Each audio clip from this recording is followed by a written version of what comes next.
All right, what is up, Justin? How you doing? Not much, man. How you been? Busy. You? Same. It's never a dull moment here in the DNA world, and then just the world in general. I feel like kids, life, hobbies. When you have time for them, it just preoccupies all of that fun time that you should be having. It does. For those that don't know who you are, for those that are newer to our viewer base or channel over the last, since February of 2022, let's put it that way, Justin and I basically have known each other since junior high and have had common interest in music, among other things. And we've always just, anytime we get together, even if it's short or long, we talk music. What are you listening to lately? Do you like this? Have you heard this track? We might go days or even weeks without texting each other, but the first thing we send isn't, "Hey, how you been, bro?" It's, "Hey, check out this new track." Yep. So, and it's just how kind of how our relationship is. We were in marching band together, we were in band together. We both played guitar. We both just love very similar but yet so different music styles and genres that it's just kind of like this bounce board of, you should listen to this, and that's terrible, but you should listen to this instead kind of relationship. Yeah. Quick 50-bit donation from Rated. Hip, hip, hooray. Think of it as, sir. But yes, Justin and I, again, we wanted to start this podcast. This is, I think, our 12th or 13th one. We took a bit of a break, obviously. But we're back here, and we got a double feature, change of format. We call this the mRNA podcast, the music review nerd acumen. It's the best we had at the time, so... But again, welcome, man. So you've been busy. Obviously, we've listened to some music again. We have a lot of things that have come out since February of last year. We've talked, obviously, since then. We've listened to a lot of things since then. And I already know that you have a list of things that you want to get to for this show, as well as I do. I know there's one particular band that we're waiting for that announcement for an album from. Can you think of what I'm thinking of? MCR? No. I'm honestly shocked. It's one of your favorite bands too. Ocean City? It's been too long. I don't know. Where are you going with this? They were recently at, I believe, Coachella. Oh, Blink. Blink. That took way too long. I'm a bit surprised that it took that long. So yes, the biggest news for both of us, the trio is back. Again. Yeah. Again. They are. Because this happened before. And then personalities and life just kind of separated Tom mostly from the... Aliens. Yeah, he was alienated. Okay. But yeah, and he went and did, or continued to do his own thing with Angels and Airwaves, among other projects. And Mark and Travis were busy doing multiple of things, including still Blink music. So it was a bit of a surprise, but I think it was life is too damn short. Let's fix this and figure this shit out and be a band again, and let's do what we started. Well, not started together, because obviously there's a story there. He's not the original drummer. But anyways, let's be a band again. And it was cool to see them back together. I really hope they reconciled and settled any differences. Because it's one of those things. They're a very special band and a significant band for this genre of music, or this era. Yeah, I think the cancer helped a lot too. Unfortunately, not a good way to bring people together, but it tends to do that. So I think that diagnosis really made him kind of put the petty stuff aside. Well, yeah, it's definitely a wake-up call. It's that, shit, this is, a short life, and it could end at any time for any of us. So it was nice to see. But the reason I bring all this up and other bands is because we're segueing into this genre. We're talking about alternative pop punk in general. Pop punk, right? I would describe All Time Low and Fall Out Boy as being pop punk. Even still to this day, would you agree with that? Yeah, mostly. Mostly, okay. And I'm wondering if we're going to get into that mostly when we talk about these two albums today. It's a double feature. We're going to be breaking down the latest album by All Time Low, which I feel a lot of people probably know them only for Dear Maria. Maybe some other things. I feel like the people like us that grew up around the Warped Tour and all that kind of stuff know them for that. Now, I feel like, and we'll get into it more, but they're getting more into the kind of radio-friendly pop rock. And I feel like it's just a matter of time, kind of like 5 Seconds of Summer, where they'll have a hit, they'll say they're in this genre, and then people will know them for that over how we know them. Which I feel that description is really perfect or fitting for this particular album that we listened to. This is, again, their latest release, March 17th, 2023. First album in a few years. And it definitely is a band that I'm not deep into their catalog on. Like, I haven't listened thoroughly to every single album released throughout the years. I don't hate their stuff, but I'm not going to be here and sit and say that I'm their biggest fan, because I'm not. But I don't hate them. But I'm not like waiting for that next album drop and going, yes, I can't wait to dive through this and digest it all, because it's not true. Yeah, I've seen them in concert a couple times. Most recently at 20 Monroe Live, and they put on a great live show. And Fall Out Boy, obviously, I have more of a history with. I followed them more closely. But yeah, All Time Low, again, I think it's kind of same thing. I listened to the first couple albums, kind of took a break for a little bit, kind of re-listened to some of the latest stuff, and then obviously this most recent one in detail. Yeah, for today, for tonight's show. So we did listen to the album thoroughly. I listened to it front to back several times to really dive deep. And again, the change of format here, in our old format, we would go track to track to track and tell you lyrically, musically, how it made us feel, what we thought, about the various music choices. We're probably not going to deep dive that much. I don't know. It really depends, again, on your notes that you have, mine too. What we're doing, though, is giving a top 5, our 5 favorite tracks off the album. And fortunately, there's more than 5, because albums these days keep getting shorter and shorter for whatever reason. This one clocks in at 41 minutes, which is it's a good length for an album. Decent. Not mad about that. Supposedly, they wrote like 30 songs for this, and then obviously you trim down and put in your best ones when you do an album. Some end up coming out later. But we're going to give a top 5, and then if we have some things that we want to kind of say that were meh or like negatives, we'll also give the opposite side of the coin. But really, we want to focus on the positives and our favorites here to influence you to check out a few tracks and maybe add it to your Spotify playlists, much like you can add this podcast to your Spotify followed podcasts. Search for Dose of Nerd Acumen if you haven't already. Follow us. Check out over 150 older episodes of various things, depending on what you like. But let's dive into it. Let's start with our number 5s. Would you like to have the honor? Ooh. Are we doing an album by album, or we want to go 5 for each? We'll just start with All Time Low, and then we'll shift into the second half of this for Fall Out Boy, I figure. Because then we can really talk about the background there. Because I feel like just what we talked about, just touching on the artist, isn't fair for both of our in-depth years of history with that band. So. Okay. My number 5 would be the album art. Album art? Which one is that one? Album art. I couldn't come up with 5 songs. Oh, wait. I'm like, wait, I don't remember that name. You don't even have a 5th song that you like off this. No. Ouch. Okay. Yeah, I'm getting a taste already of things to come on this. I'm honestly surprised.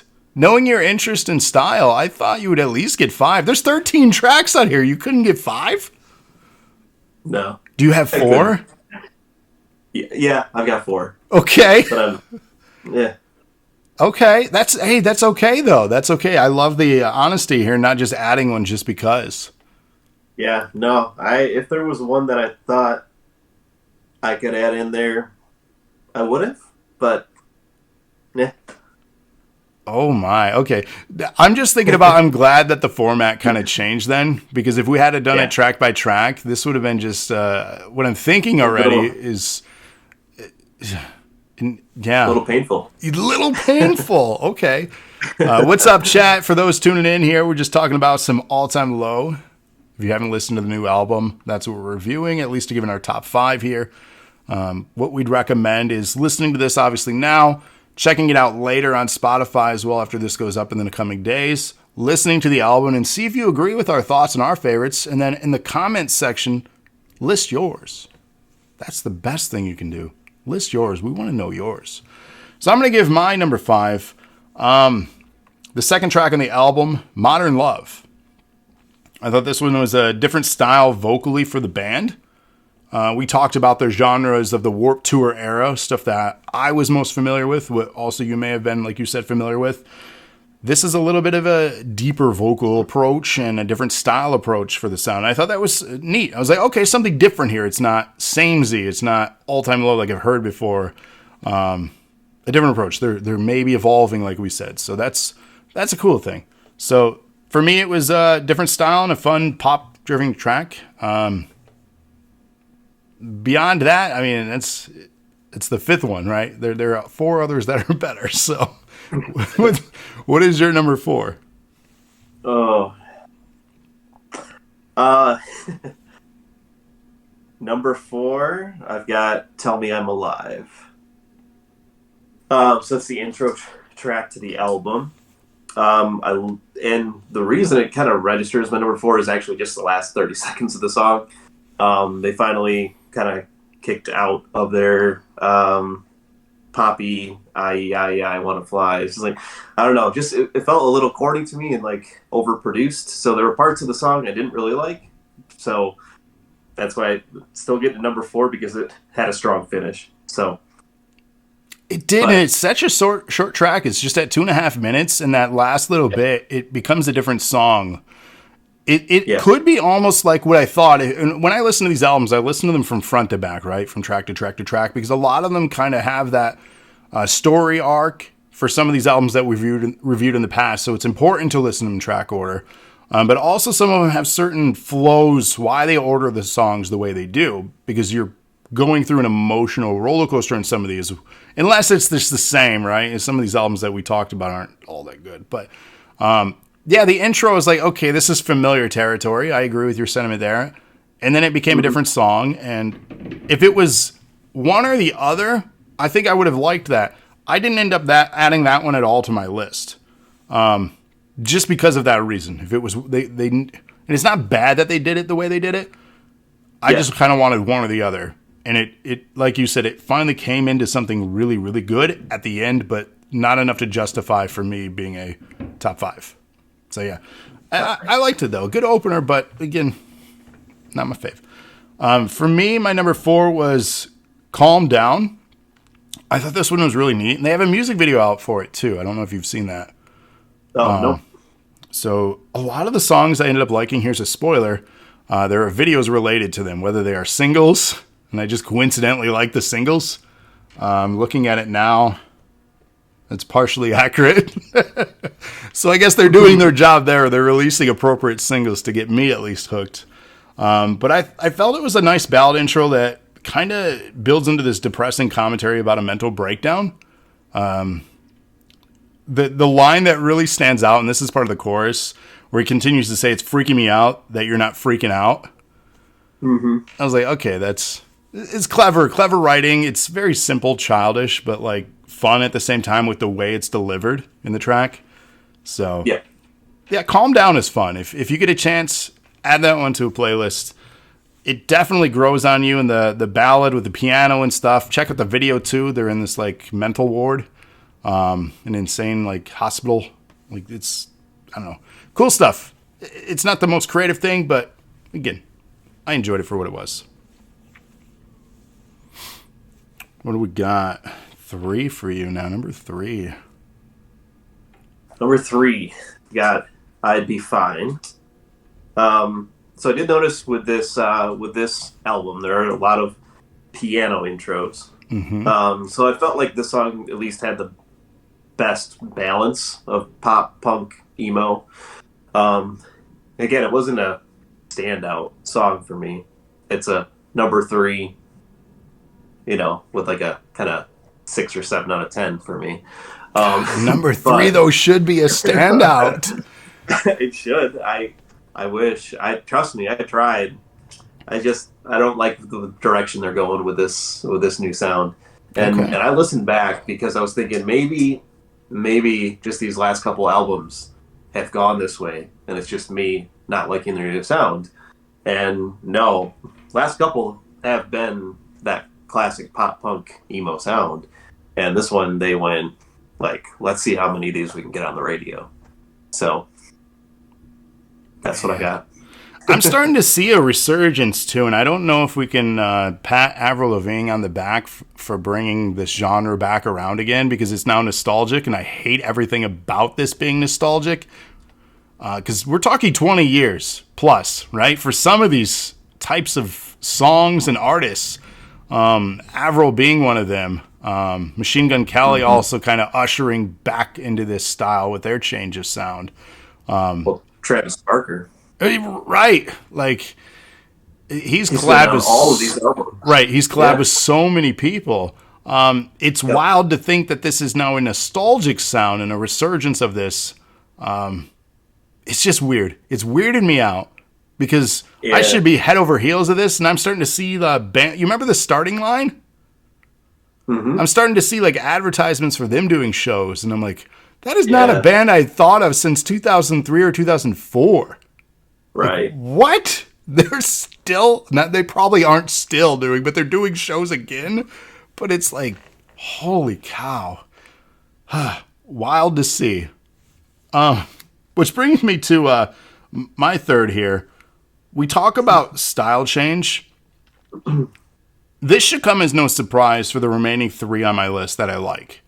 You could probably guess them because they all share a very same sound on this album and a very similar influence.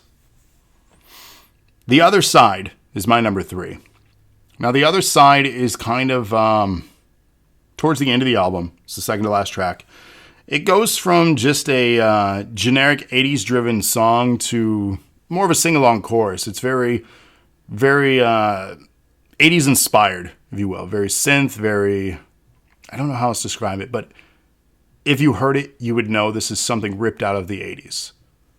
And I'm not that old, but at the same time, that was the decade that we first learned radio hits of, growing up.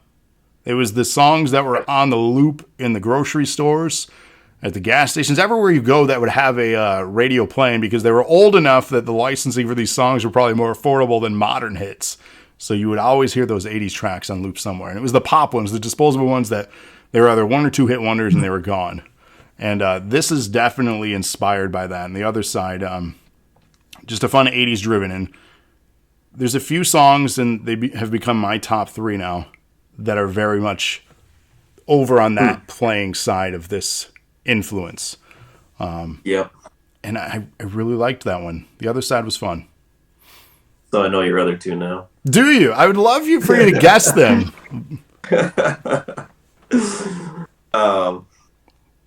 The Sound of Letting Go and Sleepwalking would be my guess, but I guess we'll see when we get there. We shall see. Those are good guesses. All right. So my number two, right? Number two, I actually really like these top two standouts for me. Really good songs. So number two, I have "Calm Down," which you mentioned. Mm-hmm. So really good song. Lyrically, like you said, "Don't tell me to calm down." Repeats it. It's freaking me out that you're not freaking out. Really good. And then I was kind of surprised because it's All Time Low is not really a band that's known to get political or really talk about social commentary or social issues. So I was already getting that feel from the beginning of the song, and then they have later on in the song. So I was saying it was kind of a reflection on what's going on in the United States, and then. He said, "Your body is not yours, it seems. What the fuck is happening?" And then he said, "Your body is not yours, it seems. What the fuck is happening?" And then he said, "Your body is not yours, it seems. What the fuck is happening?" And then he said, "Your body is not yours, it seems. What the fuck is happening?" And then he said, "Your body is not yours, it seems. What the fuck is happening?" So again, just more about human rights, things that are happening in the United States. So I thought it was a good change of pace. It's one of the slower songs on the record, but it has kind of a classic feel, a little bit more of a pop sound to make it catchy. But lyrically, it's just got a great message and very relatable. Like how are you not freaking out with everything going on around us? So yeah, that was a top one for me. Yeah, Number two. that's definitely staying in a Spotify playlist for me. I really enjoyed that one. Yeah. And obviously, if it wasn't for the top three, that would have been right up there for me. But yeah, I'm gonna probably go listen to that song after the show again because it's just so fun.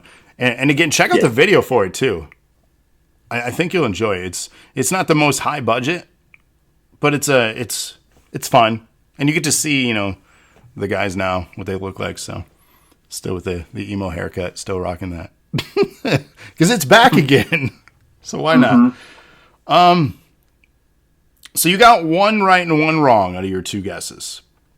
So Okay. spoiler, my number two was New Religion, featuring Teddy Swims, who I had to look up because I'm like, I know this name. I recognize his voice, Yeah. but why?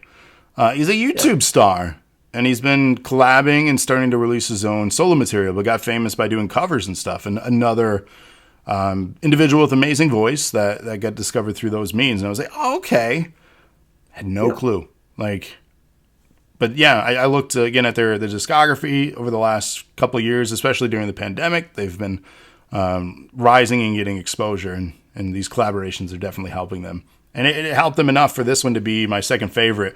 Another 80s inspired song. If you heard it, you know it. It's very 80s. And lyrically, this one's really interesting. I don't know if you broke this one down at all or not. At least what I interpreted from it is Mm-hmm. basically a track about their desired person is become their new religion. They're worshiping this, desired person. Yeah. And it's not like overtly explicit in detail, but it's they describe scenarios. So I felt that was kind of neat. Mm. I don't know, but yeah, it's a fun track. It's another one I'll have on a list that I play back over and over. So I'm ultimately curious about your number one. I'm gonna guess your number one. I'm gonna guess it's Okay. either New Religion or Sleepwalking. No. Neither. No. So, as you're saying about New Religion, I love Teddy Swims' voice. Really good on that track. Um, Lyrically, you enjoyed it. I don't know. I just thought it was a little corny. I actually wrote not my ATL for that for that song. I mean, it's not It's too them. No, it's not. it's too poppy. And yeah, he did that big song with Megan Trainor. Was the other Yes. one. Okay. Yep. Yep. Yeah. That's the other big one. That's a big Yeah. artist to collab with. So I like his voice on the track. It's catchy. It's definitely catchy. It's got that going for it. But no, I don't like that all time low sound. So Oh man, but that's number one. such a bummer. I don't think we've been this different. No, this is surprising. Number one is "Are You There?" Okay. So, um, third track on the album, great song about loneliness and asking for help. Basically, sounds like he's kind of stuck in a repetitive rut.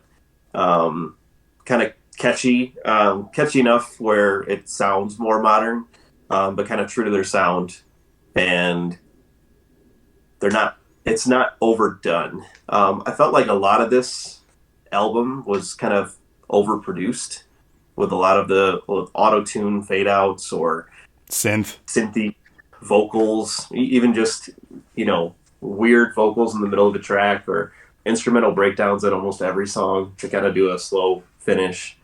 So a lot of those were misses for me, but "Are You There?" is one that lyrically I thought was really good because I know just from the background of the lead singer going through some personal stuff. Um, but I mean, we don't need to get into that. But it's not a good look. But anyway, Oh, I didn't know of anything, so this is intriguing. Is it yeah, fitting yeah. to bring up on the show here?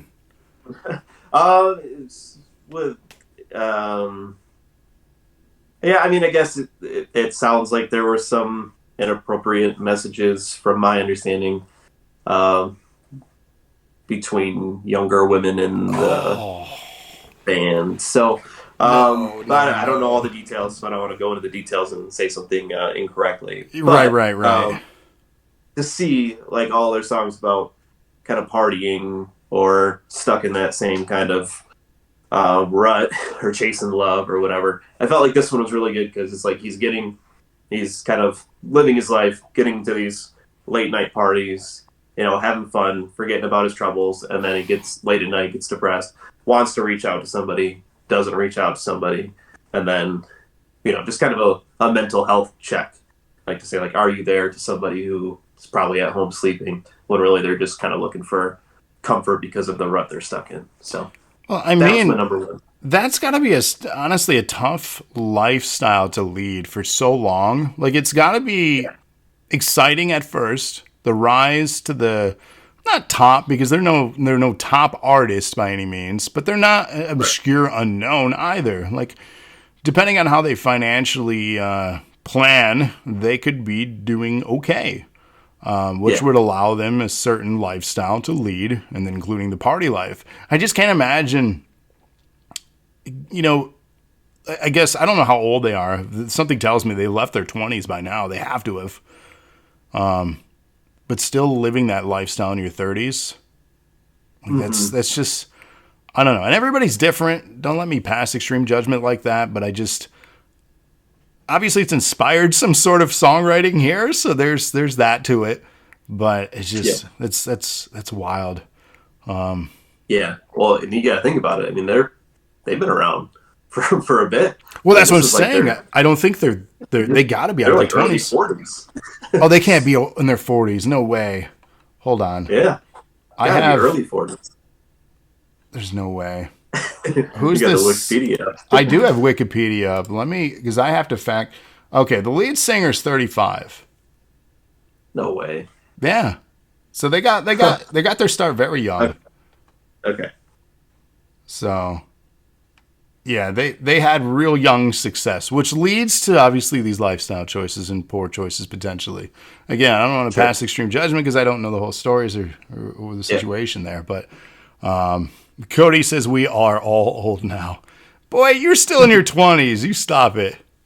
Shit. Wish I was still in my 20s. I got a year and a half until 40, and I'm hating it. Let's not talk about that anymore. Yeah, I don't know. I'm assuming they're all around the same age too. Let's see. Right. Yeah, they're all in their 30s. So that's what I mean though. At 35, like, but everyone wants different things. Again, that's okay.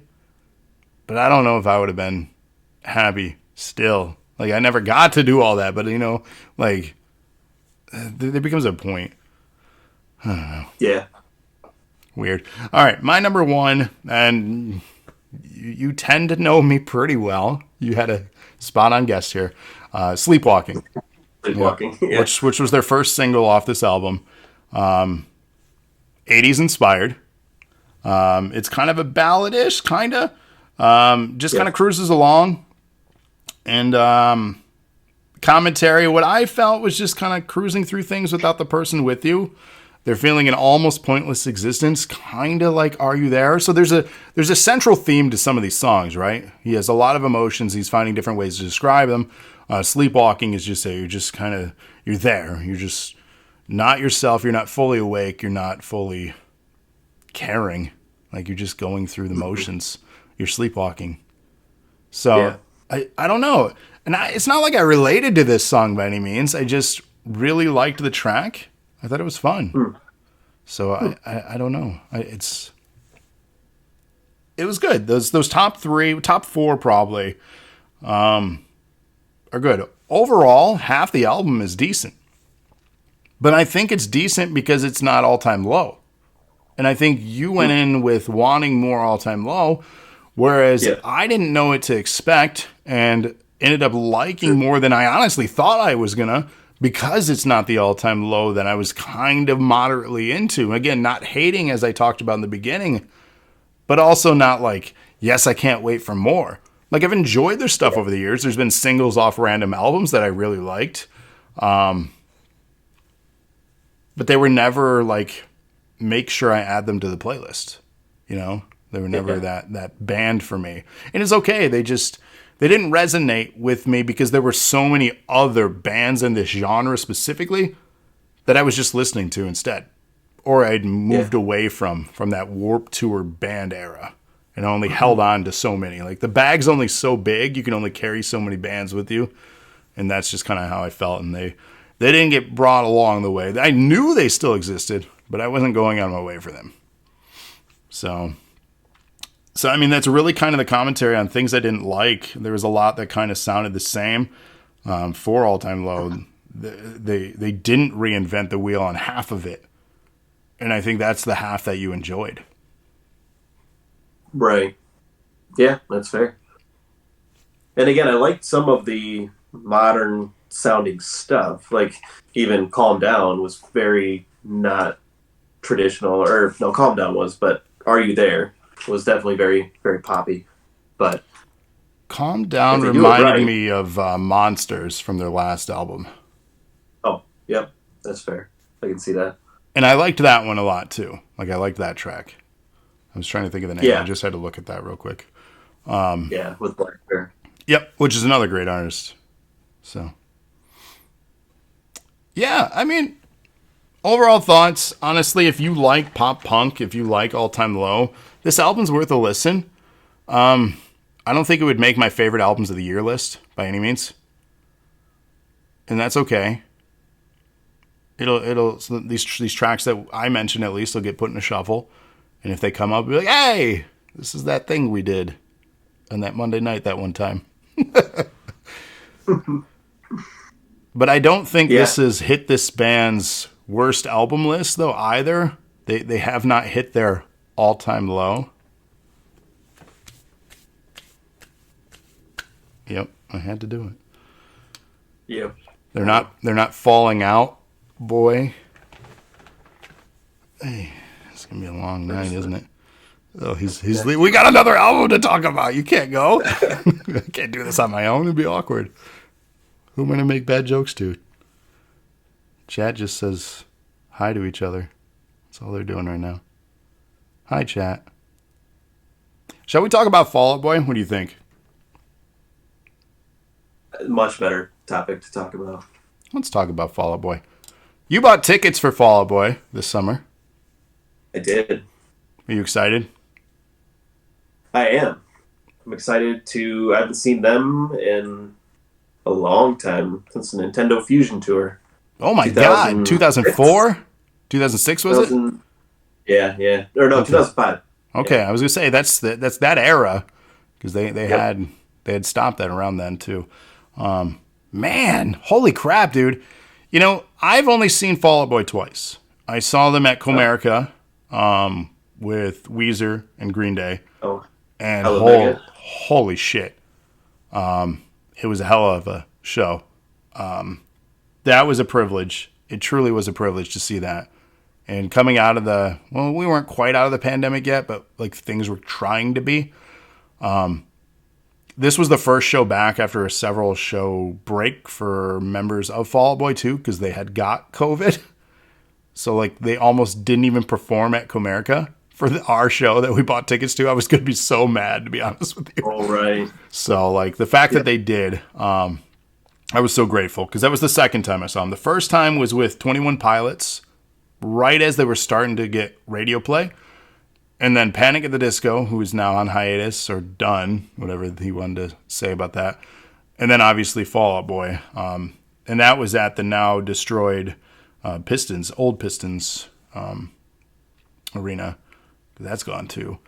But that was so awesome. It was hot as hell. We stood in line all afternoon in the heat and then got floor general admission. And just a crowd of people. But it was such a cool show. And it was their return tour back in like 2012 or 2013, I think it was. Save Rock and Roll. And I was like, when they went on hiatus as a band, I was heartbroken. So to have them come back, I'm like, I'm not missing the chance to see them, because I never got to.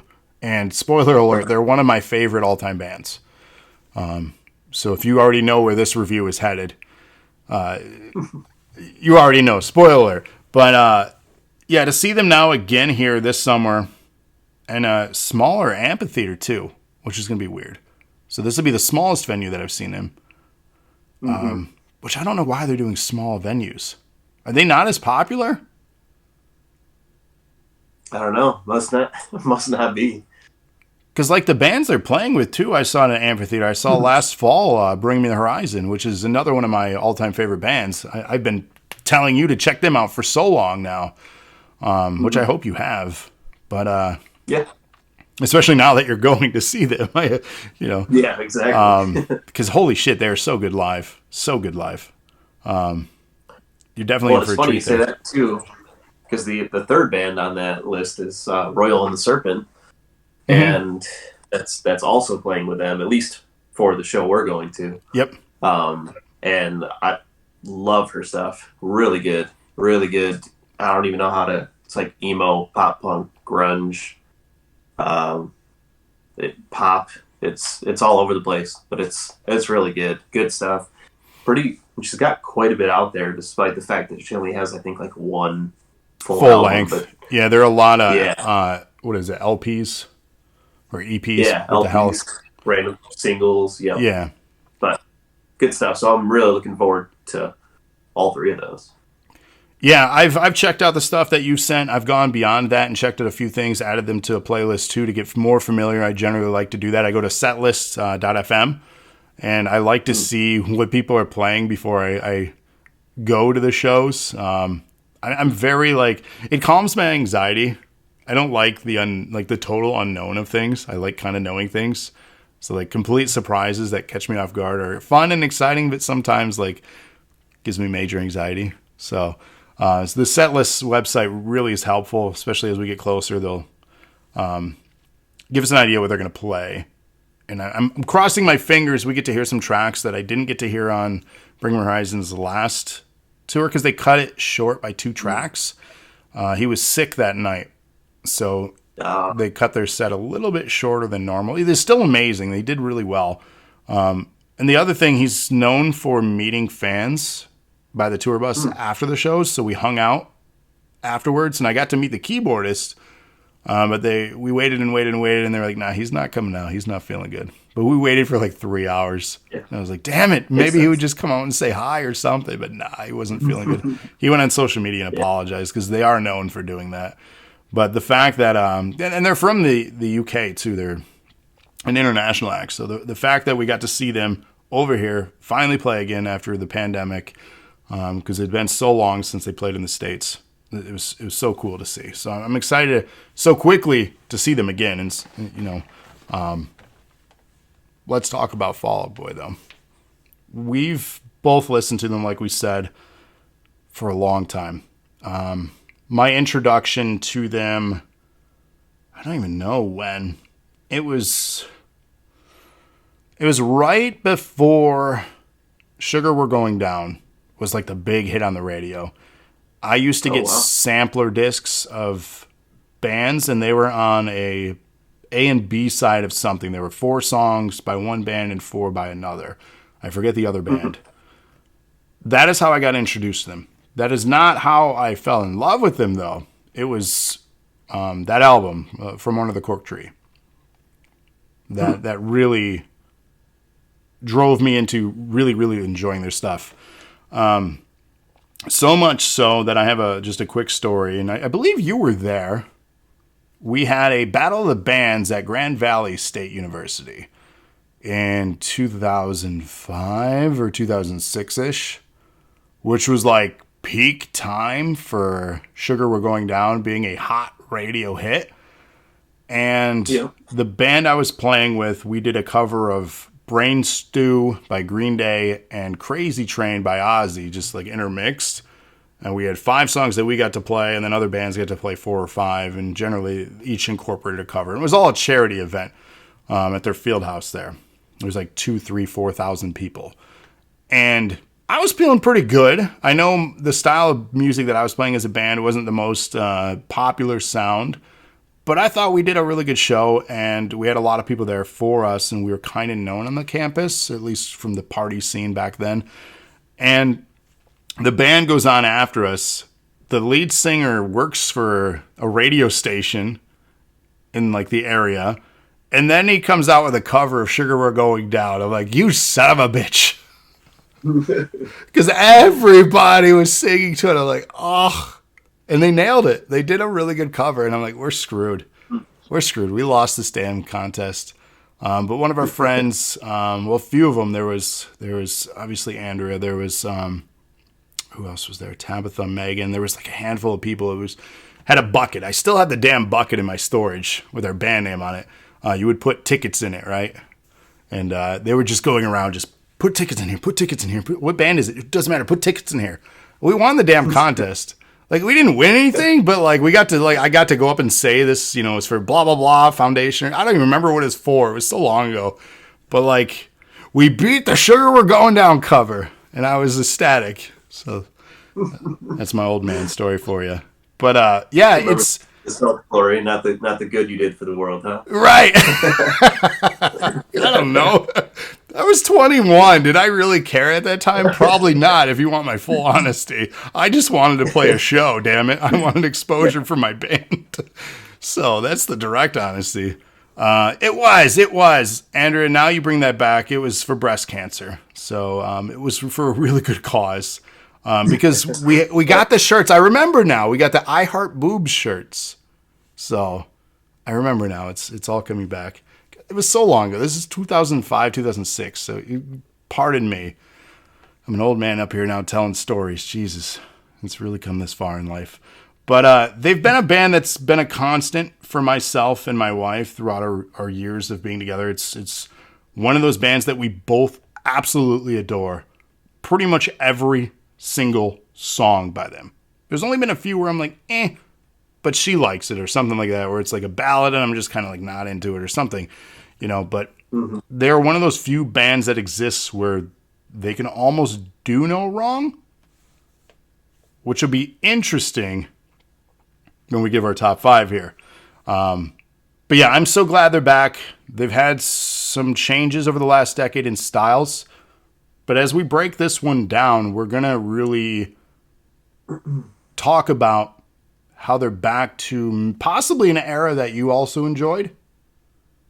Because I got a lot of vibes from Infinity on High ish era. So 2008 to 2009 to 2010, I don't know. Folie à Deux, kind of that era. Mm-hmm. Maybe I'm wrong, but that's what I heard out of this. Mm-hmm. This came out March 24th, 2023. 44 minutes in length. 13 tracks, including a couple interludes, because that's popular now. Features Joe on guitar throughout the album. However, he will not be on tour with them. He is taking a hiatus from the band. I don't know if you're familiar. Yep. So he's, from what I've read, he is taking a mental break. Much needed, I'm sure. This has got to be like high level stuff for what they do. And I don't know personally, obviously, what they're experiencing going through, but he's stepping away. And the first single from the album, Love from the Other Side, actually, the music video features a narrative of band members telling a story, and they talk about Joe turning into a raccoon. So the music video, he's not actually in the video, unless he is. But in the video, it's somebody in a raccoon costume playing guitar. So I thought that was weird. But so I don't know if you've seen the video, but no. that was kind of a funny random nod. It's still there more of wacky like storytelling stuff with like the animals and just it's Fall Out Boy. Like if you've seen their stuff, it's out there. I don't know. Let's give our top 5 here because I honestly could talk all day about this band. One thing I do want to, like, we could, get it down to 5. It was tough. It really was. The bands we're missing, I do want to point this out because I just read this again. You mentioned Royal and the Serpent. They'll be there for our show. The other bands that are supporting them on the tour, which I'm kind of bummed that aren't going to be at our show because I would love all of them to be there. Alkaline Trio, Newfound Glory, 4 Years Strong, and The Academy Is. Imagine that lineup with Royal and the Serpent, Bring the Horizon, and Fall Out Boy. That's a set list, man. Like, or a lineup rather, with an amazing set list. Like, even if you played like 3 to 5 songs each, like, damn, that would be stellar. All right. Do you want me to go first? Yeah, I started last time. Okay. Go for it. This was not easy, let me tell you, and it may surprise you. My number 5 is so good right now. This brought me back to Dance Dance. We got a 100-bit donation from Ty. Hip hip. All right, thank you for that, sir. This brought me back to the Dance Dance swing, but more swing if you can get into that, as opposed to a big band like jazzy Dance Dance. This is more of a swing style. I don't know. This is just a fun track. It doesn't have a lot of highs and lows. It's pretty straightforward throughout the duration of it. Comes in at just under 3 minutes too, so it's not like there's a lot to digest. It's just a quick track that's fun to listen to. There's not a bad thing about it. So that's why it rounds out the top 5 for me. All right. So for me, you kind of went into your history with Fall Out Boy. Yeah, for me, I think I first heard about him on Fuse. So going way back to the Fuse days before, or around the MTV that actually brought you kind of rock music or pop punk, kind of different stuff other than what was really big on the radio. And that was Grand Theft Auto. So Where's Your Boy? Mm-hmm. And Take This to Your Grave is still one of my favorite albums of all time. From Under the Cork Tree, again, after excellent album. And then Infinity on High is where they started to lose me. And then Foley Do is not a big fan. And then they kind of lost me for a bit. Recent singles over the past couple of years have brought me back. It's been different, obviously, from what they've put out initially when they were first starting out. But I can appreciate what they're doing, where it's not totally just trying to do pop music for the sake of making it on the radio. Like, they're still getting heavy guitar. They're still getting other elements of music in there that you wouldn't traditionally hear on the radio into their songs. And that restored a little bit of faith in why I kind of went away from them for a couple of years. So kind of went into this album fresh. Listened again to a couple singles from the last few albums, but nothing in depth. So that's where we're at. Oh man, I feel that too, because like Save Rock and Roll, they came back with a style you were familiar with. It was that album right after where they really kind of experimented hardcore, and I don't know if it was Mania. I don't know if it was a compromise album, because they had their hands in so many different pots during their hiatus. Patrick Stump wanted to be this new pop star, an icon with his styling. 80s synth pop influence there. You could tell all his influences on that album and demo that they released. But also the other bands were doing like metal and DJ work. So like they were all over the place. That wasn't Fall Out Boy anymore. It was like, we're done with this BS pop punk stuff. Let's do the things we want to enjoy. So that's why Mania felt like this weird compromise of styles. It's like, let's do something we all enjoy into a new thing and try something experimental. Mania was definitely experimental, and it took a long time to grow, more so on Andrea than it did with me. and it was short as hell too. It was 35 Mhm. minutes, so that was weird too. But I like that genre and the mixture of styles, so like it grew on me faster than it did for her. But definitely a weird experimental album by them. So I understand why you had a gap. I don't understand though why you had a gap for Around Folie à Deux, because I feel they were different than what those two that you described where you got into them, but they hadn't really taken a right turn anywhere though. But I don't know. I mean, you like what you like. You like what you don't, or don't Yeah, like what you don't. So I just find it interesting. So yeah. I think it was probably more of the kind of the polish on that album, the more of the production. Just kind of they kind of went away at least a little bit in that album from making guitar and drum driven songs, and it was just kind of more like the lyrics were a little more experimental in that album, and the style changed quite a bit from the previous. So it just went a little too far in the wrong direction. So I kind of just lost track around that time. But I'm sure if I went back and listened, I might appreciate it more now. Kind of like with our Modest Mouse review when that album came out with Float On, I hated that album. Now it's one of my favorite albums. Um, so yeah, times change, tastes change. You can appreciate albums more for what they were. But obviously, going into that, I didn't know what to expect because that was my first real dabble into that kind of music. But with Fall Out Boy, it was kind of one of those like, oh, I feel like I've gotten to know this band, and then they kind of went the other way. which is interesting. You talk about taste change and catalogs of music, because there's an idea for the concept moving forward for this show format that I wanted to pitch to you, or even an Mm-hmm. alternative way of doing episodes here and there. I'm a big guy of debating. I like to debate music and discuss things like this. I do a lot with pro wrestling, right? Being that's a big part of the DNA channel currently. One of the things that I've done in the past for things is bracket challenges.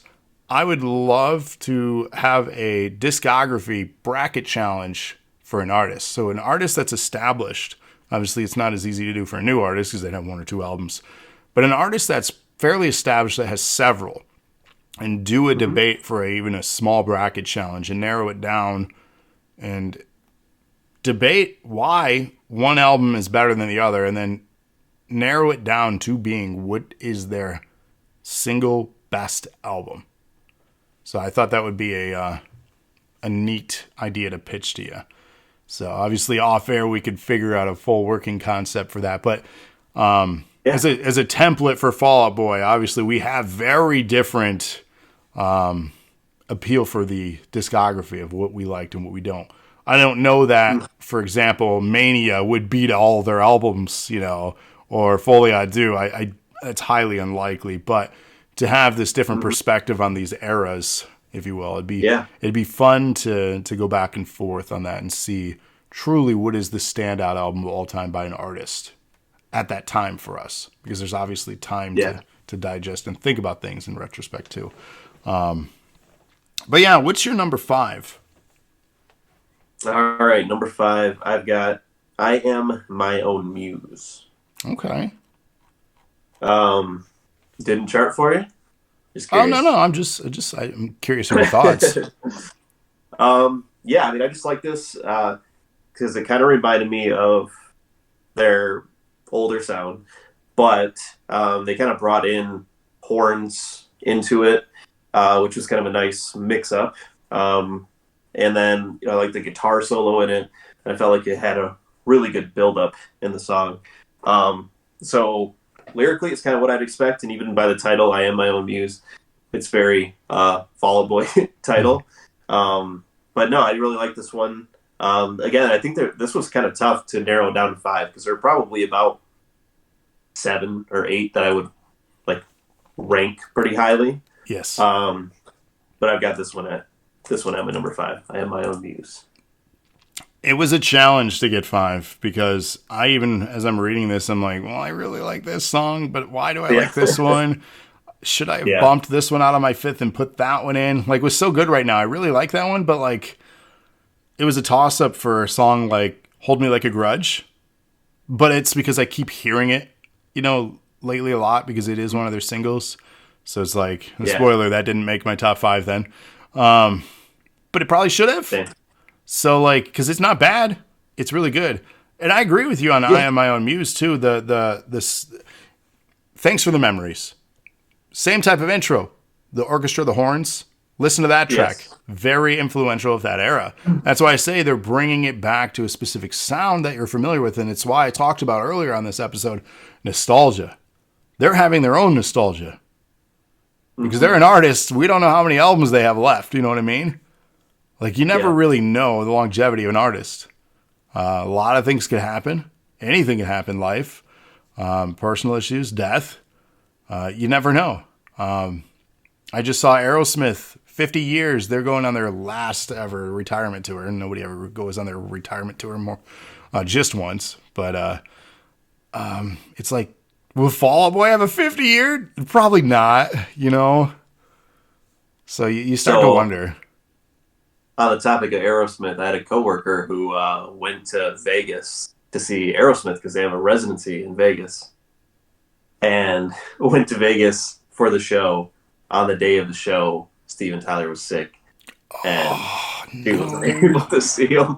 I was like, "Oh, it's got to be devastating." I mean, you're literally going there. It's not like you're waiting for them to come to your hometown. You are going to where they are staying, and she couldn't watch him. So I saw that announcement and I said, well, here's your last chance. Yeah, that's a bummer. I've had the privilege of seeing Aerosmith. I saw them 2000 or 2001. They had Andrew WK open for them, which was wild. Nice. But yeah, it was a cool show. The dude has so many costume changes too. Like, we're talking 23 years younger for him. Like, he moved around. I was looking at pictures of their announcements, like their last shows or recent shows. And I'm like, they're in their 70s. Like, good God. I can't imagine the energy level that they're able to bring. Like, I can't bring energy at 38. I'm like, at 70? Holy crap. But hey, you never know. I mean, once you got that talent, I guess you got that talent. So, but yeah, well, it's when I saw Jerry Lee Lewis a few years ago. I mean, that guy's literally in his 80s. Jesus. And he literally came out in a walker out of the stage, got to the piano bench, and then just went off. So it's like he could barely make it to the piano, but as soon as he did, it was just overdrive. Yeah, I mean, that's what I mean. Once you got that talent, you got that talent. It's impressive. Yeah. I mean, I wish obviously Aerosmith well. I'm a big fan of Aerosmith. It was a band that I as a kid I learned about from my parents and listened to and really enjoyed. Same. Good stuff. Andrea asks, did he just die? Did Jerry Lewis die? I don't know. Was it? I don't know. That's very topical. If he just did, Jesus. She's got access to Google right now. We don't. I mean, I do technically. Let me just Google that. Hold on. Yeah. So Jerry Lee. I do want to say, I feel like mentioning, well, I'm glad we saw him when we did. He did, yeah. October 28th, 2022. So, yeah, yep. You're lucky to have seen them then. Wow. Yeah. Okay. Jeez. All right. Yeah, she looked it up too, just confirmed. So, number 4, I can't help but enjoy this song. When I heard it, I listened to it again, and then I listened to it again, and then I listened to it again. And then, like I said, I watched the music video for it, and that's how I learned about the raccoon. Love from the Other Side. This, if I were to say what's Fall Out Boy, this is a great example track. Because it describes so many styles in one song for them. It's got the epic, it's got the punk, it's got the heavy guitars and rock, and it's got the catchy chorus for the pop stuff that you want to sing along to every single time. And what would you trade the pain for? Not sure. All right. But yeah, it's a fun track. And I was like, damn, we're setting the bar high with this album. Because if this is their opening single and first track in the album, where does this thing take us? I was so eager to listen to this album because of that track. But oddly, it only ranks at number 4. So there are 3 better songs. For me, anyways. Mm-hmm. What's yours? Number 4, I've got What a Time to Be Alive. So this one I said it was really catchy. Again, I guess I'm a sucker for the horns because this one was, again, horn heavy, and the beat and everything, it kind of reminded me of kind of classic rock, almost kind of funk. Gave me like a Dancing in September, kind of vibe to it. So yeah, I really enjoyed this one. It was different for them. Again, I felt like they took a lot of big swings in this album, and quite a few of them hit. And this one really hit for me. So yeah, I just like that. It was a very similar beat to that, but different enough where it didn't feel like it was a total ripoff of that song. Mm-hmm. And yeah, it's really great and really catchy. So I felt there was a joke in there. I refrained from you liking horns, but more so you played trumpet for many, many years. Yep. So obviously yep. Brass instruments, it's going to be something you're going to catch out of your ear out of anywhere, just because you've been trained, for mm-hmm. that. You're going to recognize certain instruments. You could say we've been trained at a professional level. At least I feel like our director was good, what he did. Yeah. So I learned a hell of a lot, and I played a lot of different instruments, under his tenure as a director. So, yeah, brass stuff, orchestra, strings, it belongs in rock, and it definitely belongs in this pop punk genre too. I appreciate that overproduced production stuff that you said you didn't really love, but again, go back and listen to Infinity on High and Fully I Do. Because if you're appreciating this, I think a new listen is going to be refreshing for you. I truly think so. But maybe not. I don't know. But this is me being biased because this band can't do any wrong for me. Well, there's a couple of things they did wrong, but we'll get to that in my downsides. What are we on? 3? 3. All right. So for me, 3 would be... I must have been in a mood because Flu Game was my 3rd pick. Swing, you talk about swing, very heavy influence. Swinging in on this one.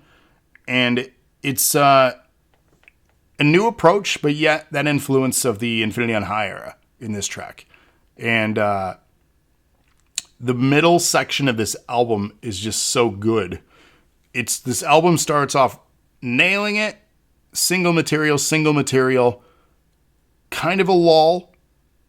But then the middle of this album really nails it. And then it just kind of concludes. It coasts into the end. So if I'm like doing an overarching review of this, the middle nails it. And this is just kind of that section of the album where I'm just really enjoying what I'm listening to. So Flu Game, great track. It doesn't overstay its welcome, 3.5 minutes. It's another fun one. Yeah, for me, number 3, I've got Flu Game. Yeah, hey, okay.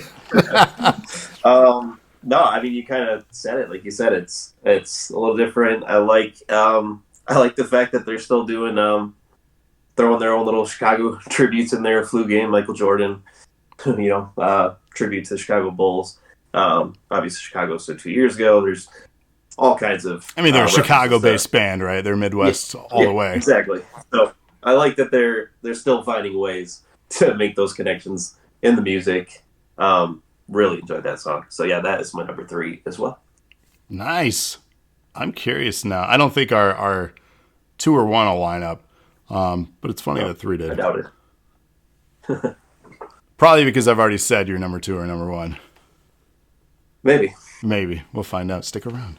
Number 2 for me, and I was honestly surprised. The more I listened to this, it grew on me. I don't know why it resonated. because it's not there's nothing that I relate to. I don't think, but maybe. But I just again I listened to this one, especially today. I had it on in the background, and the more and more I listened to it again and again, I was like, I really like this song. Fake Out. Again, overall theme of it doesn't really relate to me. The only thing I could even think of, and it's not even really what the song's about, at least I don't think so. One thing that the pandemic has done for me is made me more of a recluse than I ever was. I'm a homebody. Always was. When we hung out more so at my place than yours. The comfort of my home or environments that I'm comfortable with, I'm more inclined to go to. I'm not one anymore to adventure out a lot. And this isn't really, again, about being a recluse, but there are some things they said in this that I related to. There's a line that says they don't make or if they I've enjoyed not making plans as then I don't break them, or something along those lines. I don't remember the exact lyrics, but basically, if I don't make plans, I'm not going to disappoint anybody by breaking them. So I thought that was kind of neat. You're just not letting anybody down. You're not outgoing in that regard. Obviously, then there's a line too about therapy. We all could use some sort of therapy in this world. It'd help so many people out, including myself. So if anything resonated, there was a line about therapy. I was like, oh, trigger word. Hey, okay. So, it's just a fun song musically though, too. But I don't know what captivated me lyrically. I can't quite put a finger on it. But Fake Out. Check it out. Fake Out. All right. Yeah, for me, for Fake Out, actually, that one, it was okay for me. But yeah, I mean, like you said, you found it relatable. You're like you said, more of a recluse. I kind of go with the flow kind of person. I'll kind of go where anyone wants to go. And I don't need to be at home. I enjoy socializing. So, and I specifically wrote down the lyric from that one, just that I thought was a little ridiculous, but it's Fall Out Boy, so they kind of have some of those lines here and there. Mm-hmm. It said, "Do you laugh about me when I leave?" So I just thought, wow, that just seems so very concerning, petty. I don't know. Incredibly petty and childish, yeah.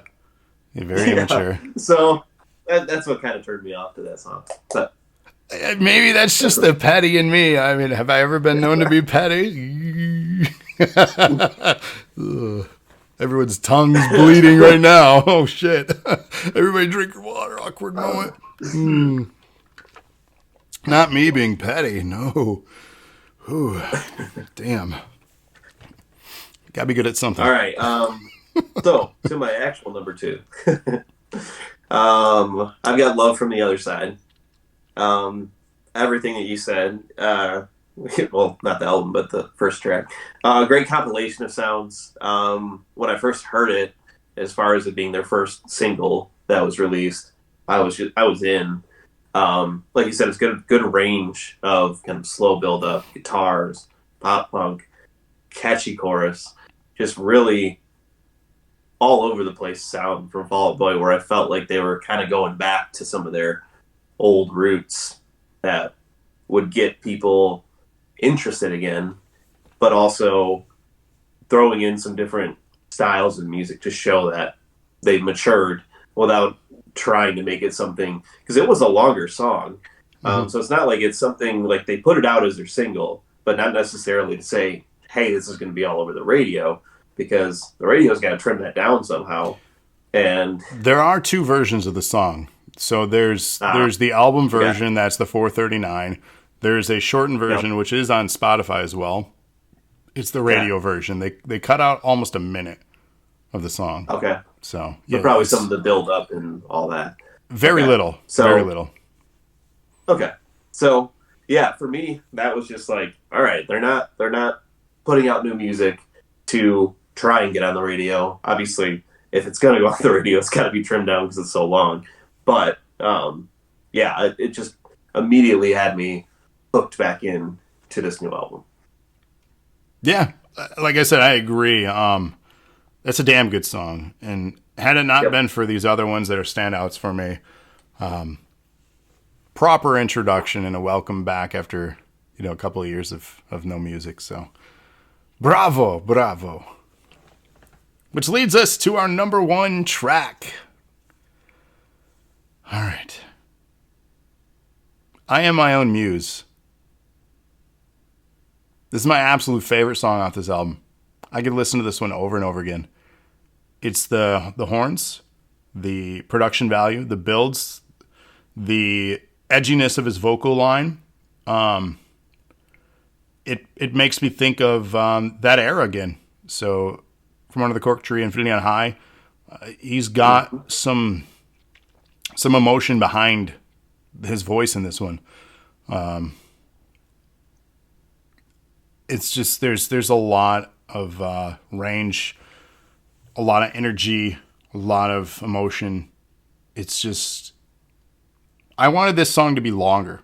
I really did. So I Am My Own Muse it's almost 4 minutes, and like I wanted more. For this felt like an epic ballad, a big arena hit.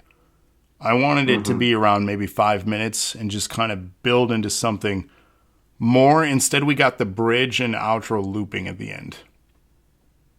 It left me wanting more. But again, I can listen to it again and again and again, and that's fine. I get fulfilled. But I don't know. This song, and there's nothing like significant lyrically about it. Yeah. It's just really good. And it's got those things that I look for or listen for in a track. Those mixes, those strings, those horns, the orchestra. I love overly produced stuff. I know what I'm getting on an album. I know I'm not going to get this without a backtrack live. And I'm not faulting the band for that. I'm not faulting any creative artists, because who am I to say that you have to limit your stuff to what you can only produce live? That's not fair. That's creative handcuffs. Go crazy with this stuff. Produce some crazy track with layers and layers and layers. That's why I love Bring Me the Horizon so much. And they do it live, but they do it with backing, obviously. But they also have like 5-6 dudes in their band. They have synth. Yeah. They got 2 percussionists. They can replicate it, but go crazy with it. Like, music shouldn't have rules or restrictions, and that's why if you wanna do all this extra stuff, go for it. Have fun with it, and they went for it. I Am My Own Muse. This is Fall Out Boy. Yeah, that was a tough one for me because that was kind of tied at my number 5, number 6. I had that on my list here. Love the guitar solo in it. Again, using more horns, production, things that you were saying there. And as you were kind of mentioning that, it kind of reminded me of Say Anything. They put out a whole album with no guitar called Hebrews. Yep. And it's like you can't just not play any songs from that album live because you don't have somebody, on cello or violin or, Right. So you got to have some sort of backing to replicate some of these other songs. So, yeah, I'm totally okay with that. Do I appreciate it more when they can actually replicate it? Probably. But it doesn't take away anything, I guess, when I do hear that. I seen Linkin Park back in 2000, and they have obviously a DJ. Mike Shinoda brought out a violin, and he was playing string instruments. They had no reason to do any of that stuff back then, especially as their first album tour. He was playing strings on stage. He was the guy that was just known as the rapper of the group, right? And not to simplify all his talents, but that stuff is always impressive to see. I love when they can do that. They had no reason to be as good as they were as that type of band for nu metal. Especially back then. No reason to be as good. But all right, what's your top? Number 1, what would you guess if you had to take a stab at it? Heartbreak Feels So Good.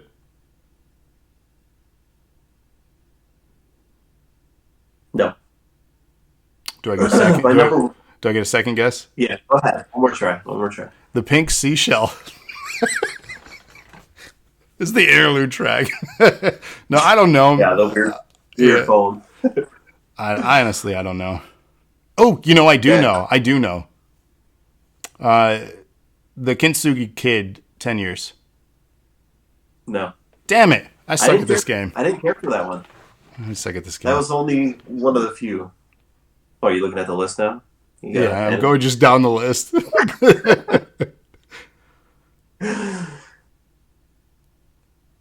I don't know. I got nothing. Don't tell me it's Heaven, Iowa. Right. Heaven, Iowa. Is it really? I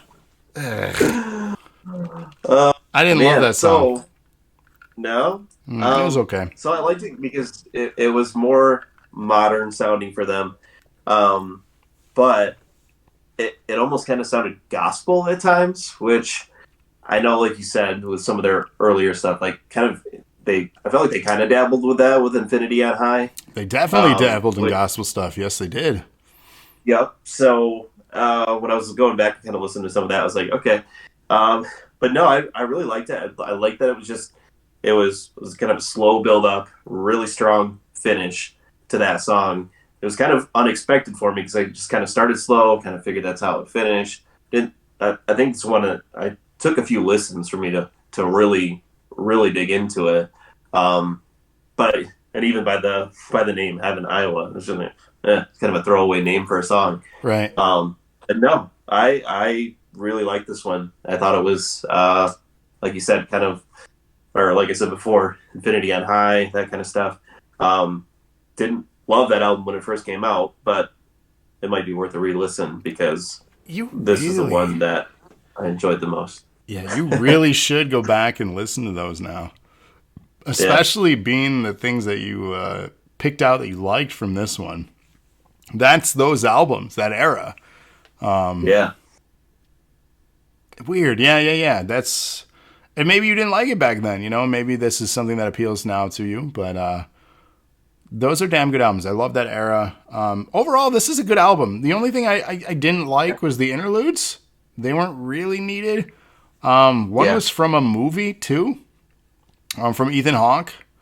Ethan Hawke. It was from Reality Bites. This is a movie back in 1994. So maybe that was something that they inspired, or somebody went through something personal. I don't know. He talked about losing their father and stuff to cancer, and the Pink Seashell, having him listen, for the inspirations of the world. Basically, here's all the answers. There's fucking nothing, right? And then he just goes off on this whole tangent of his pointless existence, but then appreciating the details of things. He starts talking about a Big Mac or whatever. I don't recall the movie, to be honest with you, but I was like, this is weird. But that was a little dark. But it segues well. The Pink Seashell specifically segues well into I Am My Own Muse. So in that regard, it works. But I always find it strange for interlude tracks and albums. Is it filler to make the track list look longer? Is it like part of the story arc here? Because I didn't capture a full overarching story for this album, and maybe I'm just naive and haven't listened to it enough yet. But there wasn't anything obvious. But again, maybe I'm wrong. Yeah. No, I wasn't really catching anything either. I just thought it was, I really liked it from the different types of sounds that you got on kind of each song. They were all very kind of all over the place. Like I said, bringing back gospel kind of 80s sounds and some of it, that old pop punk. And even, like you said, some of those interludes, while I didn't really care for them, were like very emo, if you kind of relate it back. So, I really enjoyed this album. There were only just a couple misses for me. And again, it was just kind of lyrically just a thing here and there, like the laughing about me when I leave. Just random things where I was just like, what were they even saying?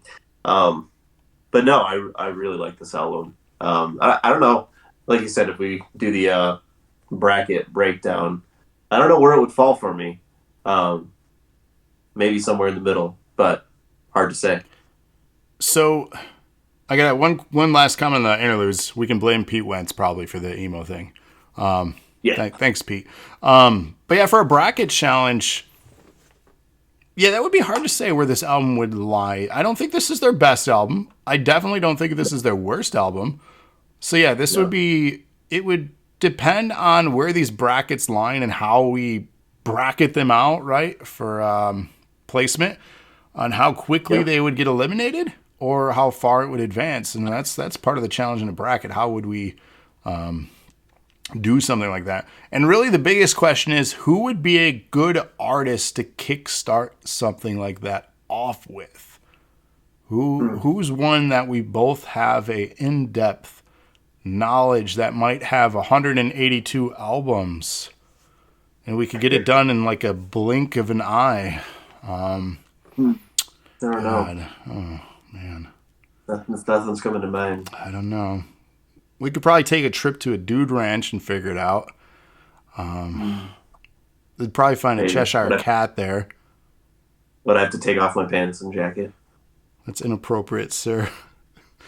You'd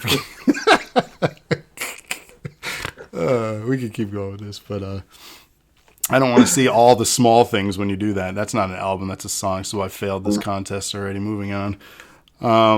It's the best thing I had, sorry. But I don't know, I think that would be a fun artist to do. Green Day would be a challenging one. We both have a in-depth, not on camera, Like a Twitch challenge. violation. So, I don't know. Listeners, chat's been super quiet, but this isn't the most interactive broadcast that we do, but that's okay. This is more for listening. If anybody is listening back and has ideas of things you want us to do like this or bands that you want us to do a top 5 on of an album, let us know. We don't know what our next one is just yet. We might do one of these bracket things. It could be Blink. It could be Green Day. It could be Aerosmith. It could be Britney Spears. I don't know. Rated says Green Day. It depends on obviously what we're in the mood for, but we'll I see. feel like Green Day and Blink are a solid starting point. They really are. Sorry. There's a lot to break down there too, Yeah. and I think Yeah. we both have enough knowledge of their catalogs to be able to do something like that properly. That's the real Yes. challenge too with that particular thing. There may be albums that, like for Weezer, for example, I've listened to a lot of Weezer albums. You're more so an aficionado when it comes to Weezer than I am. I really like Weezer. I don't know every single album the way you would, so I may eliminate one or try to debate something that I don't know enough about, or I might not have the same emotional attachments to. So that's stuff like that is where it becomes a really difficult task to do these brackets. That's why I think it should be only special band situation that has enough of a catalog that we've both enjoyed. So I think that would be the more appropriate. So we could also do like band brackets, like who's the best band in a genre, right? Pop punk, for example, or emo or something. Like there's a lot of opportunities here for conversation pieces and to create some good debate, I think. But it's going to be dependent on what tickles our fancy in the end of this, where we're going to go next. Because in all honesty, I'm waiting, like I said, for a Blink album. I really want a new Blink album. I want to hear what it sounds like. Like, what does today's Blink Yeah. sound like? Because I listened to I their know. performances. Did you get a chance to watch any of the performances back? Yeah. It was okay. It's okay. I've kind of said that about Blink forever. They're not the best I live like band. No, they're not. They're not a great live band. And like the last time I saw them, it was it was without Tom, so he didn't have that. That had to have been weird. Yeah, but the vocals were much more clear, polished. Even though they were different, they weren't as Tom. struggling. Yeah. Because going back, I mean, when I was in 7th grade, I saw Blink and Green Day in the same concert at Pop Disaster Tour. We were And at I was- that. Not together, but we were both at that. Yeah, Yeah, so huge Blink fan at the time, and I just started listening to Green Day, not very much, and Green Day killed that show, 100%. and Blink was just underwhelming aside from Travis Barker doing the The drum solo, drums, flipping all yeah, around. where he was spinning Yeah, around, like that was cool. yeah, And like that was cool. they're all damn good musicians too. That's the thing that's it's weird. Like Yeah, they're all good at what they do. Clearly they can sound good, but it just doesn't replicate live. no, And even when we saw or listened in on Angels and Airwaves at Warped Tour that year, like Tom's okay. Like I don't know. Like yeah, I hate shitting on them because I really love Blink. Both of us do. yeah, I would love that band. But there's some bands that just suck live. Yeah, Hoobastank, do you remember them? yeah, you were God, big into them. I was big into them. They suck live. Man, that dude can't hit his Uh, notes. You want to know a band that's really good live? It sounds as good on album, if not better live. A couple, actually. Obviously, we could list this all day. Breaking Benjamin. I know that's not generally your genre. nope. They're really good. They were on that Nintendo Fusion tour in the earlier years of it. And then Incubus. Wow, Incubus is had a amazing. feeling you're gonna go Incubus. Yeah, that's another one that I'm a huge fan of with Andrea too. Both that's so Fall Out Boy, Panic, Incubus. There's like a few others that these bands can't do any wrong. I'm trying to think of others. I'm sure there's others, but those are our like go-tos. Like if we're gonna in a car ride, if there's ever compromise, what we're gonna put on, those are the bands, right? I'm sure every Yeah. relationship has those select few bands, or it's your compromise Hmm. artist if you can't settle on something. It's like, all right, we're gonna listen to this then. So, but that's really all I have. We could go on and on, obviously, and we're just rambling at this point. What's up, DK? Mystery says Breaking Benjamin's so good. DK says Incubus is great. They're incredible. I've seen them so many times live. I think I've seen them more than any other band live. Good stuff. Good stuff. Met them too, which was cool. But yeah, closing thoughts on All Time Low, Fall Out Boy. Which one was the better of the two? I think that's clear. Yeah, I think you guys should check both these albums out. Then follow us on Spotify, and then listen back to this episode after you've listened to the albums. Leave a comment on our YouTube video, letting us know what your top 5 songs are. We want to know what you think. Then, of course, give us suggestions and feedback for stuff in the future. And yes, I ramble. Thank you, Andrea. Closing. He's got nothing. skip All Time Low. No, I mean, if you want, if you go in with fresh ears, not expecting All Time Low, I guess you might enjoy the album. If you're looking for poppy rock, it's hard to even call it pop punk anymore with what they're producing. So yeah, I guess if you go in the fresh ears, you might like it. Again, there were 2 tracks from there that I really liked. Fall Out Boy has several, kind of pick your poison. And yeah, like just from our list alone, I think we had 7 or 8 different tracks in our top 5s combined. So really solid stuff. And there's only one on there that you picked that I was just kind of iffy about with the lyrics, but otherwise, really solid album.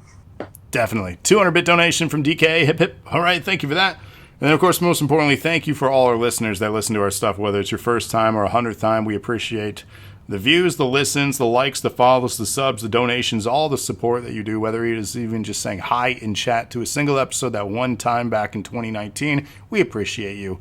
Your support goes a long way for helping our exposure out here. I have been Travis. This has been Justin Above. This has been the mRNA podcast, the music review nerd acumen. We have our own YouTube channel. Check that out specifically. All you got to do is search for mRNA podcast. I'll send the link out for those that want it to if you ever ask me. But until next time, thank you and good night, everybody.